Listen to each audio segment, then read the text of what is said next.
Welcome back to Son of a Preacher Man. Soap Man is in the house.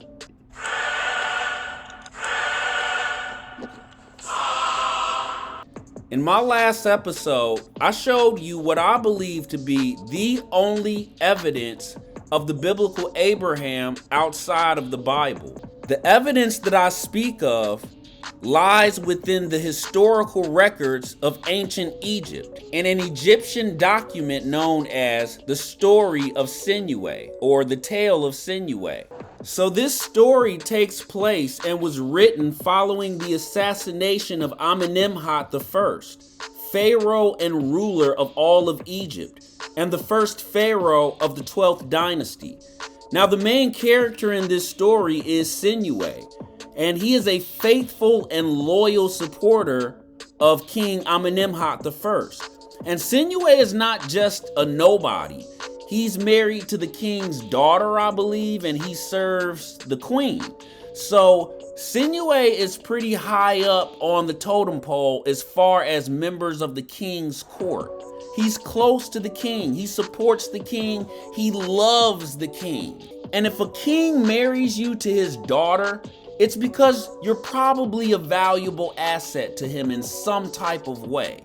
At least historically, that's how it goes. So upon hearing the news of the king's assassination, Sinuhe is stricken with fear. He panics. He sneaks past the guards and escapes. Sinuhe flees Egypt into the desert, nearly succumbing to the heat, dehydration, and exhaustion. Sinuhe eventually comes to a new land, a land foreign to him. We later learn that this land is none other than the land of Canaan. In the tale of Sinuhe, this land is referred to as Retinue or Retinyenu. The land the Egyptians call Retinue is the land we and the Bible refer to as Canaan, modern-day Israel. So a summary of this story goes as follows. This won't take long, I promise.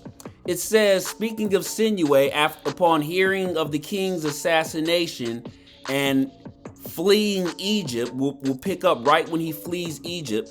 It says he travels beyond Egypt and eventually collapses due to dehydration, having a close brush with death. In the next scene, he is rescued by a Syrian leader who recognized Sinuhe, a leader of theirs who had once been in Egypt recognized me.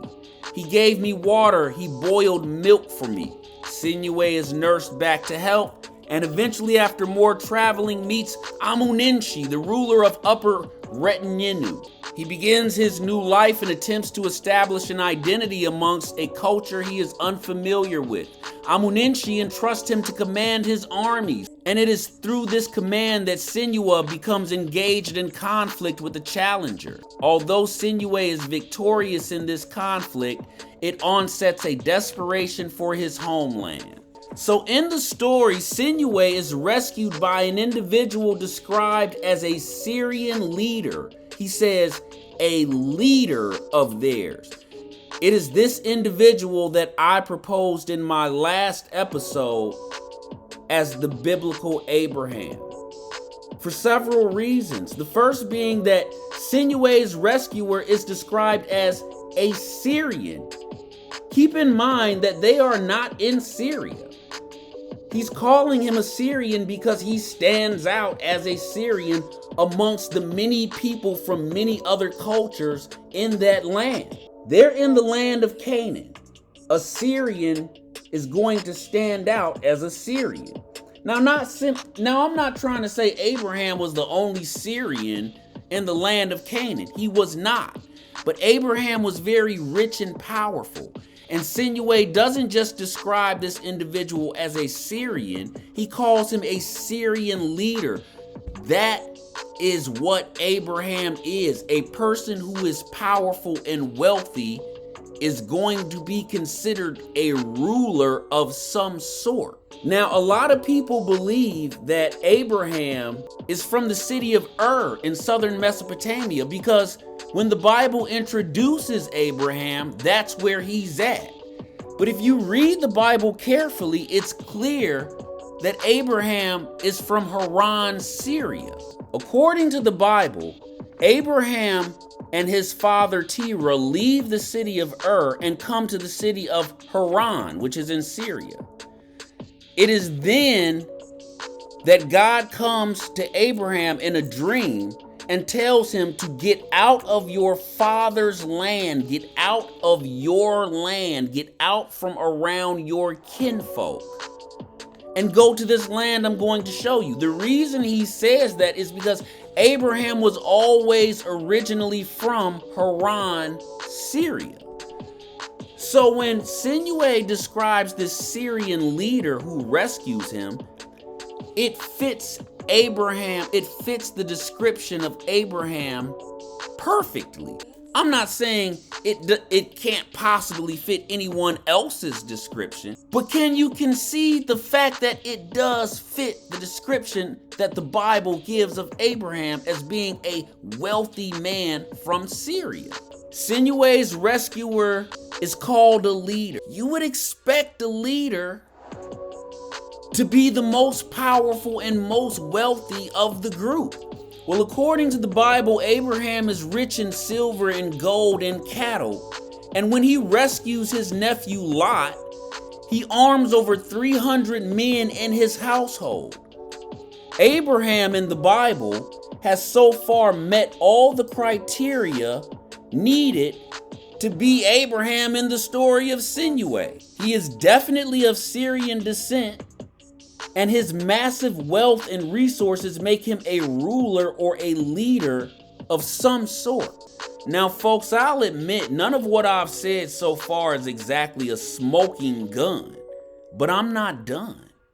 One way to prove that this Syrian leader in the story of Sinuhe is in fact the biblical Abraham is to prove that these stories overlap, that they're the same. The biblical story of Abraham and the story of Sinuhe are telling the same story from two different angles or from two different perspectives. If this Syrian leader in the story of Sinuhe is in fact the biblical Abraham, then the two stories should agree.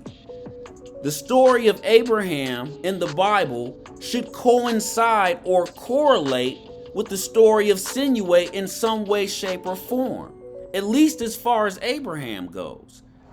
But even more so, there should be points in each narrative that we can highlight and say, hey, this is talking about the same thing. This proves this is the same story. There are two major battles that occur during Abraham's time, and both occur in the land of Canaan, one of which Abraham is involved. The first battle involves an Elamite ruler named Kedorlaomer. Genesis chapter 14 verses 1 through 6 states that for 12 years 5 kings of the Vale, which is in and around the Dead Sea in Canaan, for 12 years these 5 kings served Kedorlaomer.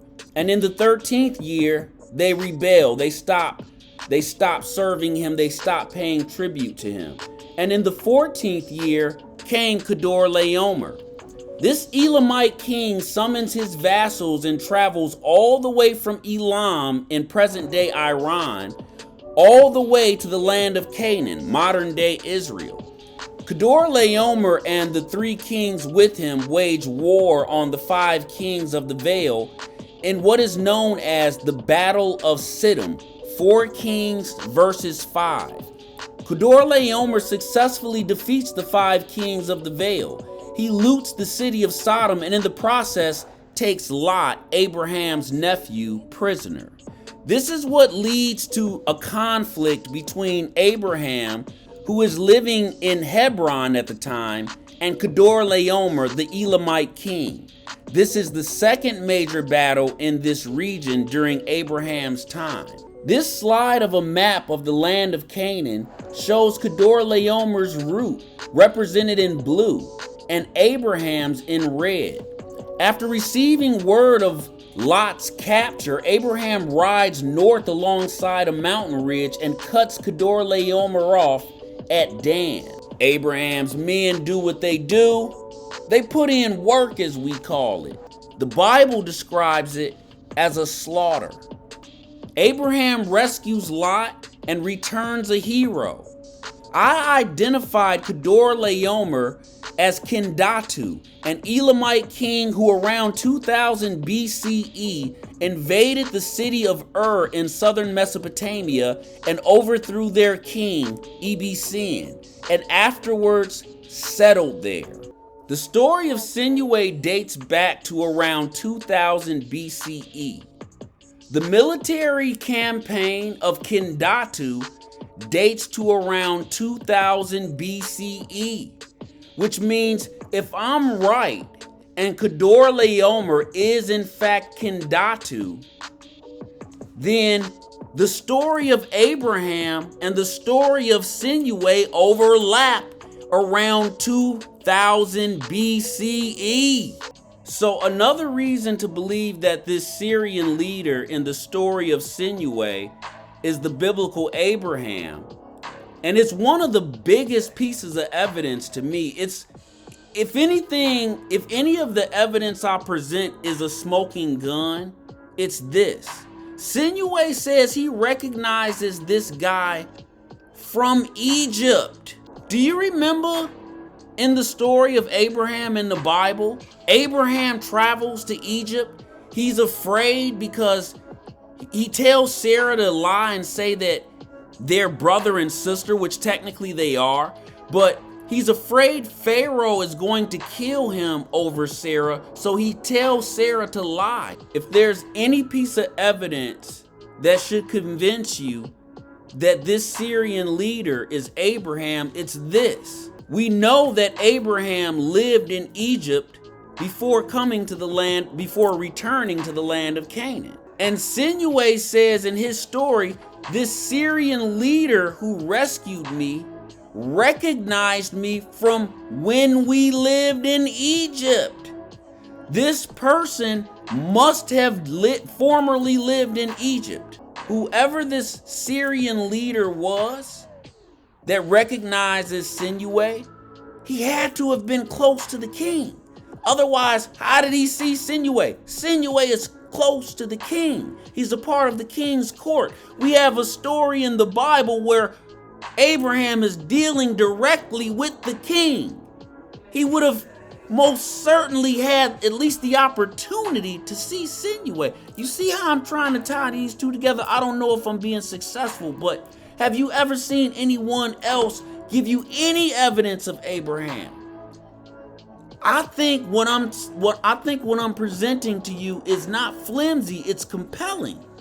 The Bible gives us a summary of Abraham's life, which includes the many places he travels. He's introduced to us living in the city of Ur, which is why so many people believe he was born there. He and his family leave Ur, come to Haran, Syria, which is where Abraham is really from.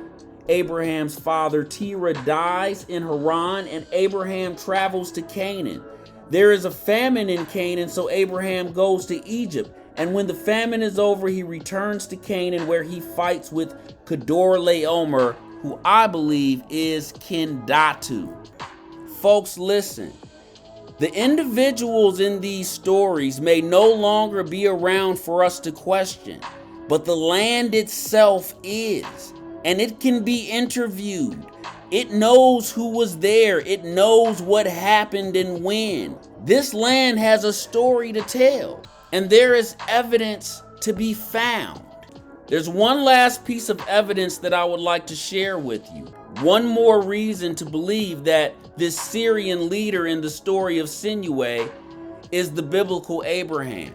Genesis chapter 13 verses 18 states that Abraham dwelt in the plain of Mamre. Now, folks, I believe that it's reasonable to believe that this Mamre fellow is rich and powerful.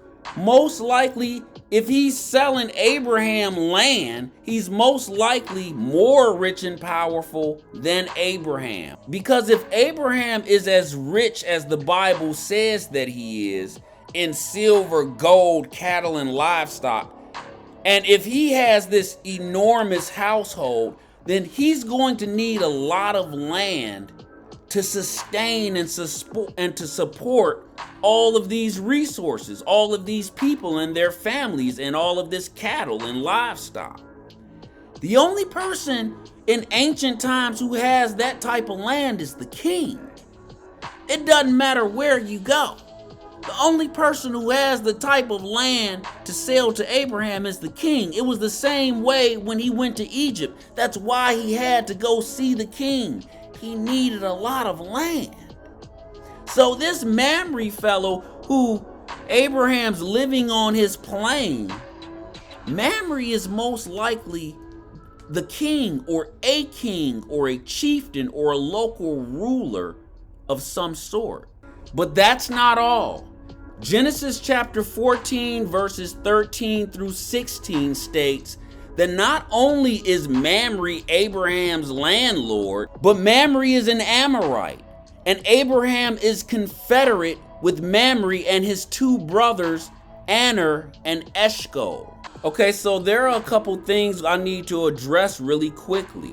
The Bible states that Abraham is in some sort of agreement or partnership with Mamre the Amorite and his two brothers.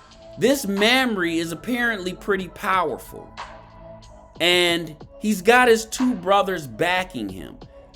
But the Bible says that they're Amorites, and that kind of opens up a whole nother can of worms. See, we know a little bit about the Amorites. I did 3 separate videos exclusively dedicated to specifically the Amorites. Okay, I used a lot of big words that try to appear smart, and I apologize. Most of the stuff that we know about the Amorites come from other cultures other than the Amorites themselves.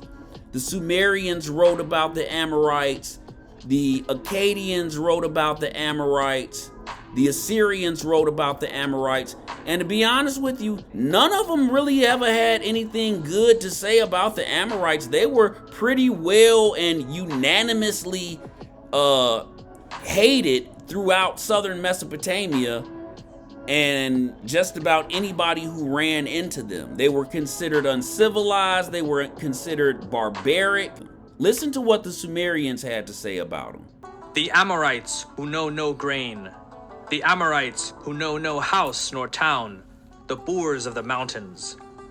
The Amorite who digs up truffles, who does not bend his knees to cultivate the land, who eats raw meat, who has no house during his lifetime, who is not buried after his death. Of the people they called the Martu, who we today call the Amorites. The words of this and similar Sumerian texts from the 3rd millennium BC mention them with scorn. To the civilized, urban Sumerians, the Martu were uncouth, illiterate pastoralists. The Bible says of the Amorites that they were as tall as cedars and as strong as oaks, echoing the tales of the pre-flood giants spoken of by the Bible and the book of Enoch. 400 years after Abraham, this precise area is ruled by 2 giant Amorite kings, King Sihon and King Og. King Og is a renowned ruler of the ancient world, and he is known for one thing in particular. He is a giant. He is called the last remnant of the Rephaim, a tribe or class of giants considered to be of or related to the pre-flood Nephilim. In short, King Og is a famous giant, and a quick Google search of those 2 letters that compose his name will produce all things associated with giants. I promise you that. Okay, so back to Mamre, this Amorite who precedes King Og and King Sihon by hundreds of years, okay? This Mamre is a predecessor, is an ominous microcosm of what is to be later in Moses' day with King Og and King Sihon. Mamre is not the last of the Rephaim. He is an individual who lives during the golden age of the Rephaim. The fact that Mamre is ruling in the exact same area that 400 years later King Og and Sihon will rule from suggests that a dynasty of giant individuals rule here. If the Bible says that the Amorites were as tall as cedars and as strong as oaks, and you have King Sihon and King Og being renowned giants of the ancient world, well, why would Mamre and his two brothers be any different? They're Amorites. They're in the same vicinity, and they predate this 12-foot giant Og and his brother by 400 years. Which means to me they're probably bigger. So Abraham has giant friends. And in the tale of Sinuhe, Sinuhe is taken to the king of Upper Retinue, and he is called Amunenshi. Amunenshi. Now what does that mean? Why is he called that? Why is he called Amunenshi? What a weird name, right? In the Bible, Abraham's friend is no ordinary king. So what is the story of Sinuhe telling us about this ruler of Upper Retinue by calling him Amunenshi? Now the name Amunenshi itself has no meaning. It's an Egyptian word, but if you start to break the word down into its components, the first part of the word being Amun is well known, and it has many various meanings across the world. But all of those various meanings kind of mean the same thing. They're relatable. It means God. Like for instance, Amun was one of the major gods of Egypt. And in all other cultures that span the globe, it means God or deity or something in relation to the sky or Lord of the sky or something to that nature. The last part of this name, Amunenshi, is kind of hard to nail down. You won't find like a definition of Munenshi or Ninshi. You have to use a variation of the word. If you look at this slide I have up for you, it says Amanushi, which is a variation of the word Amunenshi. Amanushi means a female not being human, or a woman having qualities considered abnormal for human beings, a monstrous woman. Okay, so even the second part of this word, it just means something weird. This definition says the embodiment of the gods is prosperity and wealth. But you see in each definition, it has something to do with God or the gods or deities of some sort, or the sky or something other, something abnormal. One of the variations of this name simply meant inhuman. In the Bible, the Amorites are considered to be giants. The Bible doesn't just allude to it, it flat out puts a stamp on it. And Abraham is confederate with a group of powerful Amorites who are local rulers in the land of Canaan. In the tale of Sinuhe, Sinuhe says that this Syrian leader rescues him and later takes him to Amunenshi, a ruler in the area, a local chieftain in the area. The tale of Sinuhe, I believe, is trying to make you aware that this ruler that Sinuhe eventually meets is unordinary. is not natural, but is in fact unnatural. He is of the gods, is what they're trying to tell you. He is a descendant of one of those ancient descendants of fallen angels. Amunenshi. Amunenshi. Folks, we're talking about the Nephilim. Okay, so let's just go with our gut. We know what this is. The Nephilim were the pre-flood giants that God cursed and destroyed with Noah's flood. And when we say Nephilim, we mean giant in every sense of the word. Fee, fi, fo, fum, I smell the blood of an Englishman, giant. Look, we used to big men in modern times. Look at this slide of Shaquille O'Neal and Kobe Bryant. Shaquille O'Neal, I know they look like regular people in this slide, but keep in mind Shaquille O'Neal is like 7 feet 2 inches tall. And he dwarfs Kobe Bryant, who is 6'7". Okay, so now look at this picture of Shaquille O'Neal, 7'2", standing next to 7'6" Yao Ming.